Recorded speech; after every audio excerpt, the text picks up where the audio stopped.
क्या आप जानते हैं जब किसी मूवी में हट्टे कट्टे आदमी का रोल होता है तो वह एक दुबले पतले आदमी से ही उस हट्टे कट्टे आदमी का रोल प्ले करवाते हैं, जिसमें यह लोग उस पतले आदमी को मोटे आदमी का कॉस्ट्यूम पहना देते हैं। क्या आप जानते हैं यह चूल्हा दुनिया का सबसे स्मार्ट चूल्हा है, क्योंकि आप इसमें रोटी पकाने के साथ ही ऊपर से दिया पानी को नीचे डालोगे तो वह चूल्हे से होकर दूसरे साइड से आपको गर्म पानी देगा। वैसे ये प्रोडक्ट इंडिया का है, चलो एक लाइक दे देते हैं। क्या आप जानते हैं कि ये आदमी सीमेंट के साँचे में एल्युमिनियम के घोल को क्यों डाल रहा है? क्योंकि देखो जब भी एल्युमिनियम की मदद से किसी भी बर्तन को बनाना होता है तो इस तरह से सीमेंट के बने साँचे में एल्युमिनियम को मेल्ट कर उसके पेस्ट को इसमें डाला जाता है और जब ये सूख जाता है तो बर्तन बनकर बिल्कुल तैयार हो जाता है। देखो ये है जापान में मिलने वाली सबसे यूनिक क्लॉथ, जिसे आप पहनने के साथ ही बोरिंग टाइम में अपने मूड के हिसाब से उस पर चित्रकारी कर सकते हैं, जिसके लिए आपको सिर्फ अपने उंगलियों को इस कपड़े पर ऐसे फेरना है और जैसा आप चित्रकारी बनाना चाहते हो वैसा बन जाएगा। देखो आज से तकरीबन 25-30 साल पहले जब भी किसी को मकई से पॉपकॉर्न बनाना होता था तो वह लोग कुछ इस तरह के टूल का इस्तेमाल किया करते थे, जिसमें एक लोखंड के बर्तन में भुट्टे को डालकर उसे पैक कर नीचे से आपको लगाया जाता था और जब पॉपकॉर्न बन जाते थे तो उसे कुछ इस तरह से हीट करने से सारे पॉपकॉर्न बाहर आ जाते थे। देखो ये आदमी जापान का जो कि संतरे से छिलकों को निकालने का काम करता है, जिसमें एक चम्मच को संतरे पर लगाकर इस तरीके से घुमाता है और कुछ ही सेकंड में संतरे से छिलके बाहर आ जाते हैं।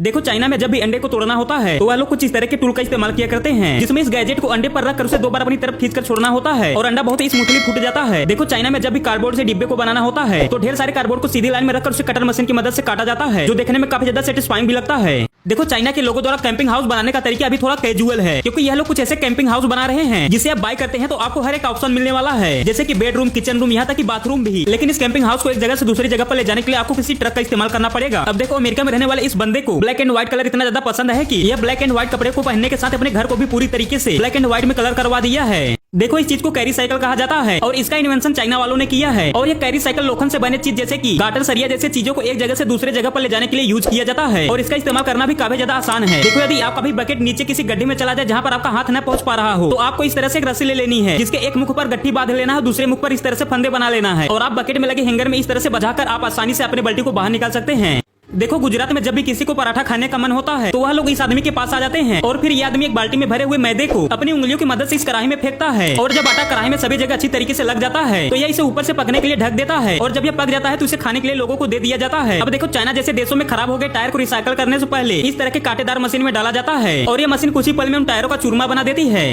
क्या आप जानते हैं जो संतरा चाइना में उगाया जाता है पूरी दुनिया में उगाए जाने वाले संतरे से काफी ज्यादा बड़े होते हैं और यही नहीं, ये काफी ज्यादा मीठे और रसीले भी होते हैं और इसी वजह से चाइना के संतरे को खाने के लिए लोग 50 की जगह 500 देने के लिए भी तैयार रहते हैं। अब देखो ये वीडियो अर्जेंटीना की एक बीच की है, जिसमें ये ढेर सारे बर्ड पानी के फ्लो के साथ मजा ले रही हैं, पर असल में ऐसा नहीं है, क्योंकि जब भी पानी का फ्लो सूखी जगह पर आता है तो उसके साथ ढेर सारे कीड़े और मछलियां भी किनारे आ जाती हैं और ये पक्षियां बिना मेहनत किए सभी कीड़ों को बीन बीन कर खा जाती हैं। अब देखो चाइना में कैसा कंपटीशन होता है जिसमें इस तरह के मार्शल आर्ट भाग लेते हैं, जिसमें यह लोग एक पतले से सुई को अपनी उंगलियों में बजाकर इसे फेंकते हैं और जिस भी प्रतियोगी का सुई ज्यादा लकड़ी के अंदर घुसता है तो वह इस प्रतियोगिता को जीत जाता है। अब देखो यह दुनिया की सबसे बड़ी सलेंसर मुख वाली वाहन, जिसका सलेंसर इतना ज्यादा बड़ा है कि इसके सामने यह गाड़ी भी बिल्कुल चुटकी सी लग रही है। वैसे ये कारनामा करने वाला इंडियन ही है। चलो यदि आपके भी आंखें कमजोर हो गई है और आपको सुई में धागा डालने में काफी ज्यादा दिक्कत होती है तो देखो ये प्रोडक्ट आपके लिए ही है और आपको इसका इस्तेमाल करने के लिए इस छेद में एक सुई को डाल देना है और एक धागे को इस तरह से इसमें लगाकर इस व्हाइट बटन को आगे की तरफ प्रेस करोगे तो सुई में धागा बड़ी आसानी से चला जाएगा। अब देखो जापान का ये आदमी अपने खास एबिलिटी की वजह से सभी लोगों को हैरान करता रहता है, क्योंकि जब इसे चंदन की लकड़ी दिखती है तो सबसे पहले उस पर कुछ चीज को ड्रॉ कर लेता है और फिर अपने औजार की मदद से देखते ही देखते बहुत ही कमाल की चीज बना देता है।